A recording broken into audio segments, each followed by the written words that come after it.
আমাদের সাধারণ মানুষের মনে একটা প্রশ্ন থাকে ভোটারদের, যে আমরা একজন যোগ্য প্রার্থী কিভাবে পাবো যে আমাদেরকে রিপ্রেজেন্ট করবে। আমি আমার অভিজ্ঞতা থেকে দেখেছি যে নেতাদের মধ্যে যারাই দ্বারা হয় তারাই চোরগুলো দ্বারা হয়, মানে যারা মানে ভালো লোক দ্বারা হয় না। বিএনপি থেকে একজন দ্বারা হইলো সেও চোর, আওয়ামী লীগ থেকে দ্বারা হইলো সেও একটা চোর। এখন মানুষজন কনফিউজড যে কে বেশি চোর, তাকে ভোটটা দেই। তো এরকমটাই আমার অভিজ্ঞতা।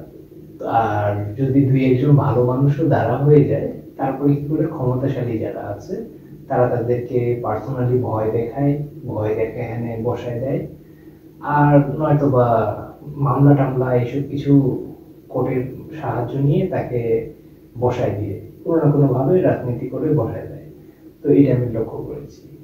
তো এমন যদি একটা পরিস্থিতি হয় যে আমার দুইজন প্রার্থী দ্বারা হলো বা তিনজন দ্বারা হলো, কিন্তু তারা ভালো মানুষ না, তাদের আমাদের পছন্দ না, তখন কি হবে? তখন কিভাবে আমি কি করব? এই জন্য না ভোটের অধিকারটা খুব প্রয়োজন।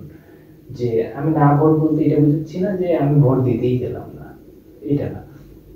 যে অনেক সময় এটা একটা কনসেপ্ট আছে, অনেক বেশি আছে। আর আমাদের সংবিধান আমরা নিজেদের মতো সুবিধা মতো আমরা সাজাতে পারি, এটাতে কোনো হার্ড অ্যান্ড ফাস্ট রুল নাই যে এরকমটাই হতে হবে। পৃথিবীতে বিভিন্ন দেশে অদ্ভুত অদ্ভুত নিয়ম আছে। তো যেমন না ভোটের অধিকারটা, না ভোটটা রিপ্রেজেন্ট করবে একজন তৃতীয় ব্যক্তি হিসাবে, যে একজন স্বতন্ত্র প্রার্থী হিসেবে ধরে নিলাম দুইজন দ্বারা হয়েছে, বিএনপি থেকে একজন, আওয়ামী লীগ থেকে একজন, দুইজনই চোর, মানুষের পছন্দ না। তো মানুষ কি করলো? না ভোট দিল। মানে সেখানে একটা অপশন থাকবে ৩ নম্বরে একজন প্রার্থী, যেটা হলো না ভোট। তো সব প্রার্থীগুলো না ভোট দর্শক করলো।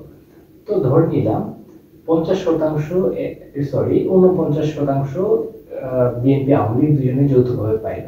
আর ৫১%, ৫০%-এর ১% বেশি পেয়ে গেল হলো না ভোট। তাহলে কি হবে? তাহলে দুইজনকে ব্যান করে দেওয়া হবে, যে দুজনেই ব্লক হয়ে যাও বাবা ২ বছরের জন্য অন্তত, মানে দুইবারের দুইটা টার্মের জন্য। মানে এটা যদি এখন ত্রিবার্ষিক হয়, পঞ্চবার্ষিক, এটাই ডিপেন্ড করে বাংলাদেশের নিয়ম অনুযায়ী ৫ বছরের জন্য না ৩ বছরের জন্য সরকার হচ্ছে, এটার উপর ডিপেন্ড করে সে একবার বা দুইবারের জন্য সে ব্যান্ড হয়ে যাবে, সে দ্বারা হইতে পারবে না। তো এইটা হলো জনগণ এইভাবে তাদের মত প্রকাশ করতে পারে, এমনি তো ব্যক্তিগতভাবে বলতে পারে না যে ভাই আমি তোমাকে দেবো না, তোমার পছন্দ না। তো এরকমটা করতে পারে। এতে কি হবে? আমরা ভালো একজন প্রার্থীকে পাবো। তবে এখানে একটা প্রবলেম আছে, যে আমরা ভালো প্রার্থী কিভাবে পাবো? আমার অভিজ্ঞতা থেকে যতটুকু দেখেছি যে যারা যাদের মনে কোনো আকাঙ্ক্ষা আছে, সেটা হতে পারে ক্ষমতার আকাঙ্ক্ষা বা টাকা পয়সা বা উপার্জনের কোনো না কোনো ধান্দা আছে, তারাই বেশিরভাগ সময় রাজনীতিতে যায় এবং এমপি বা এইসব পর্যায়ে তারাই যায়।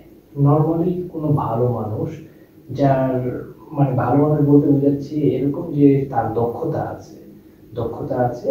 আর সাধারণত এটা খুব কম পাওয়া যায় যে দক্ষ সে, পাশাপাশি সে আবার সৎ। সে দক্ষ কাজে, সেই কাজে যে কাজে যাচ্ছে সে, এবং সততা, এইটা দুইটাই খুব কম মানুষে পাওয়া যায়, কিন্তু কিছু মানুষ অবশ্যই আছে এরকম পাওয়া যাবে। তো ওইসব মানুষ সাধারণত চায় না কোনো ঝামেলায় যেতে। তো তাদের মধ্যে কোনো উচ্চ আকাঙ্ক্ষাই নাই, কিসের কারণে একটা জিনিস করবে? সেখানে গেলে তার লাভের থেকে ক্ষতি বেশি, সাফারিং বেশি করবে, মানুষের কাছে কথা শুনতে হবে সে যদি কোনো ভুল করে। তো বা হলো অনেক চাপের মধ্যে থাকতে হবে, সেই লাইফ চাচ্ছে কাম এন্ড কুল, তার কোনো কিছুই চাওয়ার নেই। তো সবচেয়ে বড় বিষয় এখানে যে একজন প্রার্থী, ভালো প্রার্থীকে আমরা বা আমাদের রিপ্রেজেন্টেটিভ তখনই আমরা পাবো যখন আমরা সিলেক্ট করবো তাদেরকে। এজন্য হেল্প করতে পারে ছাত্র সমাজই একমাত্র, তাদের হাতেই অনেক সময় আছে এবং তাদের নেটওয়ার্কটাই বড়। সেজন্য কি করতে পারে, একটা এরিয়ার মধ্যে যখন এমপি সিলেক্ট হবে তখন কোনো ছাত্রের একটা গ্রুপ, যে তারা সব স্কুল মিলে কম্বাইন করে গ্রুপ ক্রিয়েট করতে পারে, যে আমরা এই থানার মধ্যে, এই উপজেলার মধ্যে, হ্যাঁ, যে আমাদের গ্রুপটা হলো এই গ্রুপটা। তো তারা সবাই কানেকশন করে, মানে সব জায়গায় তারা এক জায়গায় বসতে পারে, বসে তারা আলাপ আলোচনা করতে পারে। আচ্ছা তোমার পাড়ায় কোন লোকটা ভালো আছে, কি কারণে ভালো সে, তার মধ্যে কি যোগ্যতা আছে, সে সৎ, ঠিক আছে, সৎ অনেক ব্যক্তি আছে কিন্তু যোগ্যতা নেই। তাছাড়া আবার একটা ভয় আছে যে অনেক সময় ক্ষমতা দিয়ে দেখা গেলে মানুষ কে বোঝা যায় যে মানুষকে আমি যতটা ভালো মনে করতাম সে কিন্তু ভালো না। মানুষের মধ্যে, প্রত্যেকটা মানুষের মধ্যে সুপ্তভাবে কিছু জিনিস থাকে, ভালো মন্দ মিলিয়ে মানুষ, কোনো মানুষ একবারই ভালো হয় না। ভিতরে ভিতরে কিছু মানুষের সুপ্ত অবস্থায় থাকে কিছু খারাপ গুণ, তো সেগুলো পরে উঠে আসে ক্ষমতা পেলে। তো সেটা ভিন্ন বিষয়। কিছু মানুষকে তারা সিলেক্ট করলো, যে এই আমরা শর্ট লিস্টেড করে আমরা 8-10টা মানুষকে আমরা ইয়া করলাম, এদেরকে এখন আমরা গিয়ে এখন ধরি যে আপনি নমিনেশন নেন, আপনি প্লিজ নেন, আপনাকে ইয়া করি। এরকম 8-10টা মানুষকে যদি দাঁড়া করায় দেওয়া যায়, স্টুডেন্টরা গিয়ে ধরলো যে আপনি নমিনেশন দ্বারা না, আপনাকে এত ভোটের কিছু করার দরকার নেই, একটু মানে অ্যাডভান্স লেভেলে যে এরকম করতে পারে যে আমরা কি করব, আপনাদের যে শর্ট লিস্টেড আপনাদের সবাই 10 জনের প্রার্থী, আর দল থেকে দ্বারা হলেও সেগুলো ভিন্ন বিষয়, তারা তো নিজেরাই মার্কেটিং করবে। আপনাদের আমরা নামগুলো লিস্টেড করব, সবার কাছ থেকে আপনাদের কাছে চাঁদা উঠাবো, উঠায় আমরা নাম লিস্টেড করে আমরা হলো প্রচার করবো আমাদের গ্রামে গ্রামে, যে এই যে 10 জন ব্যক্তি এরা স্বতন্ত্র, এর এই গুণ আছে, এর এই গুণ আছে, এই লোকটার এই গুণ আছে, এখন আপনাদের যেটা ভালো মনে হয় সেটা আপনারা ভোট দিয়ে। ছাত্ররা এরকমটা করতে পারে যে আর ভালো প্রার্থী কখনো হেঁটে হেঁটে আসবে না, আমাদেরকেই সিলেক্ট করতে হবে। যদিও এটা একটু মানে এখন বর্তমান লেভেলে সম্ভব কিনা জানি না, এখন সম্ভব না, এখনো বাংলাদেশের মানুষ অতটা অ্যাডভান্স লেভেলে চিন্তা ভাবনা করতে পারেনি। এখনো মানুষ কি করে, যে কোনো একটা সুযোগ পাইলে আমাদের দেশের মানুষ কি করে, ডাকাতি করতে যায়, চুরি করতে যায়, একটা সুযোগ পাইলে। পুলিশ কিছুদিন বসে থাকার কারণে একটু দেশ একটু অস্থিতিশীল হওয়ার কারণে মানুষজন কতজন নিজেদের সুবিধা ভোগ করা শুরু করছে। আসলে কি ওই জেনারেশনটা যেটা আছে, যেটা হলো আমাদের ভাই ব্রাদারের জেনারেশন, যারা আর কি 40-50 বছরে, তারা আসলে 40-50 বা তার উপরে, তারা আসলে আমাদেরকে বুঝতে পারতেছে না, আমাদের মেন্টালিটির সাথে তারা যাইতে পারতেছে না। তাদেরকে নিয়ে খুব ভয়, কিন্তু এত ভয় করে লাভ নেই।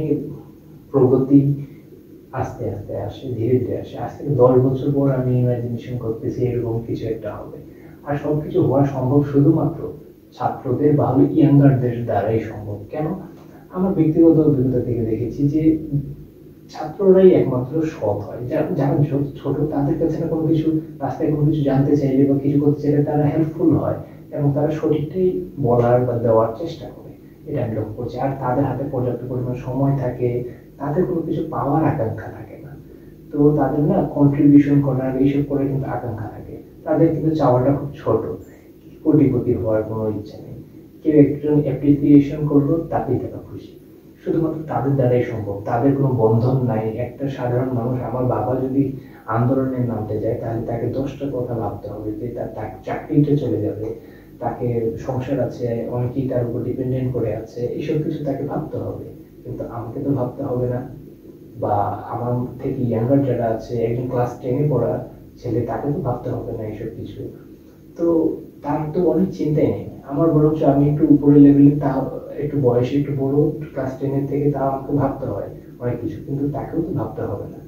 আসলে তাদের দ্বারাই সম্ভব। তো সবকিছু কিন্তু কোনো কিছু অর্জন করা, এটা কিন্তু একটা ভিন্ন জিনিস, যে আবেগে কোনো কিছু করা সেই সময়। কিন্তু ইন্টেলিজেন্সটা খুব গুরুত্বপূর্ণ, যে ওই বয়সটাতে ইন্টেলিজেন্স থাকে না, কিন্তু তাদের বড় ভাইটা যারা আছে তাদের তো থাকে, তারা তো এই জিনিসটাকে একটু ডিরেকশন দিতে পারে। জানি না সামনের বাংলাদেশ কিরকম হবে, কিন্তু ইমাজিন তো করি যে একটা এমন একটা দেশ হবে যেটা আসলে, যেটাতে সত্যি মনে হবে যে আমরা একটা সভ্য সমাজ, সত্যি আমরা মানুষ, যেখানে মানুষ মানে হলো যে একজন আরেকজনকার কেয়ার করে। তো এটা যতদিন পর্যন্ত না আসবে, যে আমরা যতদিন পর্যন্ত আরেকজনকে গুরুত্ব দিতে পারবো পারবো না, যতদিন পর্যন্ত আমরা আরেকজনকে গুরুত্ব দিতে পারবো না, বা তাদের গুরুত্বটা বুঝবো না, ততদিন পর্যন্ত আমরা একটা সভ্য সমাজ কখনোই করতে পারবো না। যতদিন পর্যন্ত স্বার্থপরতা থাকবে, ততদিন পর্যন্ত মানুষের সমাজ সভ্য, মানে সকল সভ্য হবে, কিন্তু সেই লেভেলে যাইতে পারবে না যে লেভেলে আমরা নিজেকে বলতে পারি যে আমরা মানুষ। এই ছিল বলার। ধন্যবাদ।